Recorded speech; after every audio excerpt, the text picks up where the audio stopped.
देवगड तालुक्यातील दाभोळे गावी बुद्ध जयंती निमित्ताने कार्यक्रमाचे आयोजन. कोकणात ठिकठिकाणी आज दिनांक 13 मे 2026 रोजी बुद्ध जयंती निमित्ताने कार्यक्रम साजरे केले जात आहेत.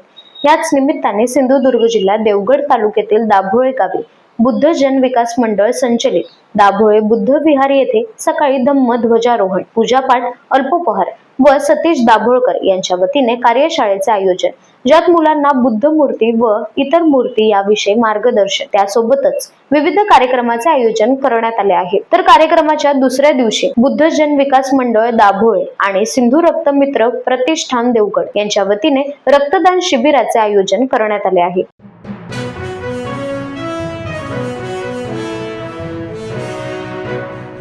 आता आपण आहोत देवगड तालुक्यातील दाभोळे गावामध्ये आणि या दाभोळे गावामध्ये बौद्ध जन विकास मंडळ मुंबई संचालित दाभोळे हे बुद्ध विहार आणि या बुद्ध विहारामध्ये आज एक जो कार्यक्रम आहे जो गेले 2 दिवस या पुढे 2 दिवस संपन्न होणार आहे. ह्या कार्यक्रमाची एकंदरीत जी रूपरेषा आहे ती आपल्याला रूपरेषा येथील स्थानिक जी ग्रामस्थ आहेत किंवा या विकास मंडळाचे जे सदस्य आहेत त्यांच्याकडून आपण पुढील माहिती जाणून घेऊया.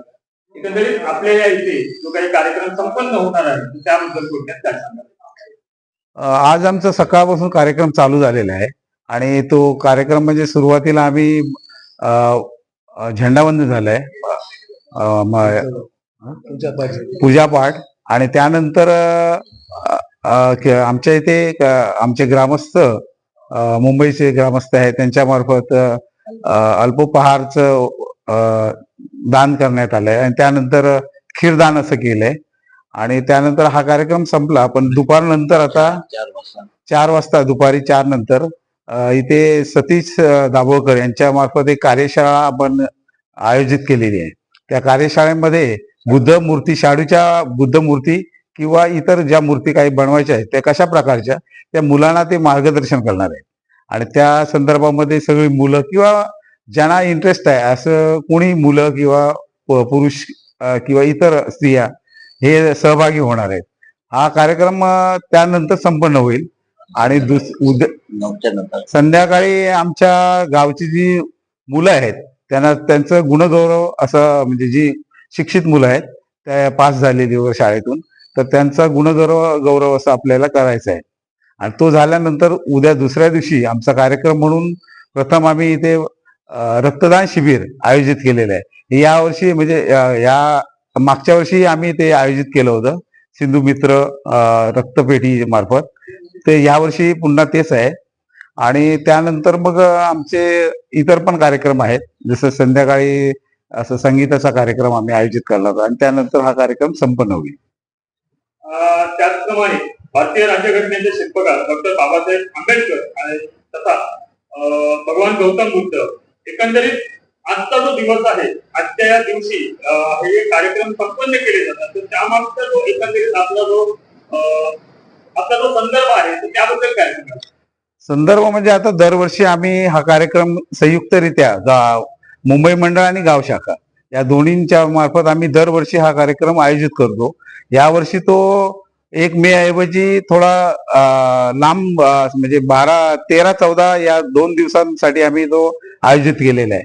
कारण यासाठी काय आहे की आमची जी मनुष्यबळ म्हणजे मुंबईवरून येणारे सभासद हे जास्त असतात आणि ते 1 तारीखला येऊ शकत नसल्यामुळे थोडा तो लांबवला आहे. परंतु आता तो आम्ही थोडस वातावरण पण थोडस वेगळं आहे, पण तरी आम्ही तो कार्यक्रम संपन्न करणार आहोत. जसं की तुम्ही म्हणालात की मुंबई कमिटी आणि गाव कमिटी या दोघांच्या विद्यमाने संयुक्त तुम्ही हे कार्यक्रम संपन्न करत असता. आपल्या कोकणामध्ये बरीच गावं आहेत आणि या बऱ्याच गावांमध्ये आपलं ह्या संयुक्तिकपणे हे असे कार्यक्रम साजरे केले जातात. तर त्यामागचं थोडंसं कारण स्पष्टीकरण द्या. यामागे हेच उद्देश आहे की सर्व ग्रामस्थ आणि मुंबईचे ग्रामस्थ जे आहेत ते त्या निमित्ताने एकत्र येतात. हा एक भाग झाला. परंतु दरवर्षी आम्ही बुद्ध जयंती, आंबेडकर जयंती, डॉक्टर बाबासाहेब आंबेडकर जयंती हे दोन्ही कार्यक्रम आम्ही करतच असतो आणि त्या निमित्ताने बरेचशी मुंबईची मंडळी ही त्या निमित्ताने येत असतात इथे आणि त्यांनी यावं. त्यामुळे गावातील जी नवीन मुलं जी आहेत, तरुण मुलं, त्यांना गावाविषयी आकर्षण निर्माण व्हावं आणि गावात काय काय प्रकार म्हणजे कशा प्रकारे कार्यक्रम साजरे केले जातात त्याचं थोडंसं ज्ञान व्हावं, या संदर्भामध्येच त्यांना थोडं ज्ञान व्हावं हे म्हणून हीच अपेक्षा असते आमची. मला वाटतं शरणं गच्छामि ह्या शब्दाचं थोडक्यात विश्लेषण कसं कराल? दादा तुम्ही करू शकता. बुद्धम शरण गच्छामी म्हणजे काय आहे की आपण बुद्धाला शरण जातो, त्यांच्या धम्माला शरण जातो आणि त्यांच्या संघाला शरण जातो. ही व्याख्या भगवान बुद्ध यांनी जेव्हा त्यांना ज्ञान प्राप्ती झाली तेव्हा पहिल्यांदा प्रथम त्यांनी बुद्धम शरण गच्छामी आणि धम्मम शरण गच्छामी अशा प्रकारे ते बोलले होते. परंतु तिसरी जी आहे त्यांची संगम शरण गच्छामी, हे जेव्हा त्यांनी संघ स्थापन केला त्यानंतर ही संगम शरण गच्छामी अशा प्रकारे त्यांनी संकल्पना दिली होती आणि तीच आता पुढे होत गेली आहे. त्याच्यानंतर त्यांनी त्रिशरण दिलं, पंचशील दिलं आणि धर्माचं एक ते पंचशील हे धर्माचं सार आहे. कारण कसं आहे की तुम्ही आयुष्यात कसं वागावं, कसं बोलावं, कसं राहावं, कोणत्या प्रकारे हिंसा करू नये, चोरी करू नये वगैरे ह्या ज्या गोष्टी आहेत हे त्यातून सांगण्याचा उद्देश त्यांचा होता आणि तो लोकांनी अंगीकारला तर नक्कीच त्यांच्या आयुष्यामध्ये चांगली पाठ निर्माण होईल असं त्यांचा उद्देश आहे. खूप छान. एकंदरीत आपल्या या संपूर्ण कार्यक्रमासाठी आमच्या लोकनिर्धार डिजिटल न्यूज चॅनलच्या माध्यमातून खूप साऱ्या मनपूर्वक शुभेच्छा आणि धन्यवाद. धन्यवाद.